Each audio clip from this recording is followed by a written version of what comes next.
Right, Sprite drop-down menu. Properties is going to show you your file name, type, size, how many frames. We obviously only have one. Transparent and pixels. You're going to want to keep this as is because, well, let's just see what happens when we make it 2-1 or 1-2. Your pixels just turn to rectangles basically. I use the brush tool. You'll notice that everything's wide. And I go to properties, double high, everything's long. We're going to want to keep things to square pixels.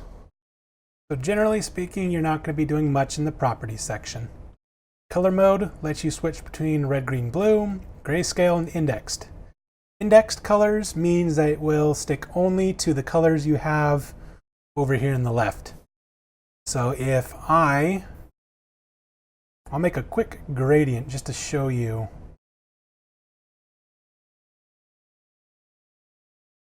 So I have orange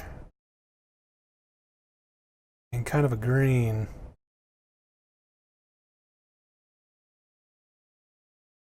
And I will make a gradient that has many, many colors. That's why it's so soft looking. I go to grayscale, cuts everything to grayscale. If I go to indexed, it takes the closest colors from here and it cuts everything to them. This can actually be handy if you want to take in images that have many colors and you want to see how simplified it would be according to a palette you have. You can do that. So if you change your palette to something different, like, let's go back to that Game Boy one. And then I go to Sprite, color mode, indexed. You can see that everything in that gradient was closest to the light green before jumping to the dark green. Generally speaking, whatever color mode you have, you're going to be doing most of your work in the same color mode without switching around, but it's there if you need it. Also dithering options. So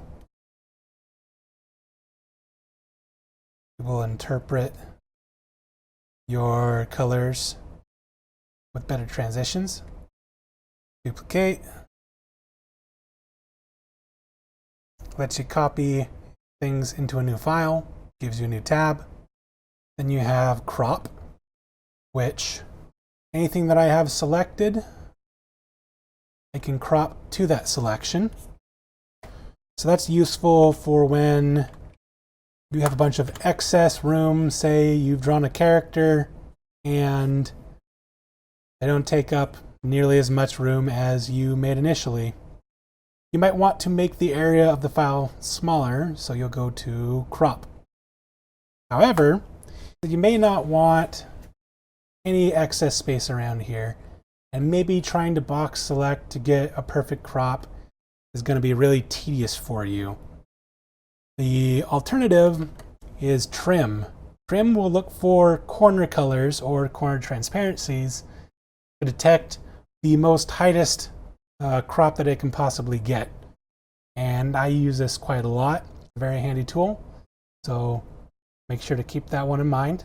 If you found this video helpful and would like the entire course for the Beginner's Guide to Aseprite, click the SKILLSHARE link below for 2 free months of SKILLSHARE and 100% access to the course taught by Parker Pierce of Irving Brew.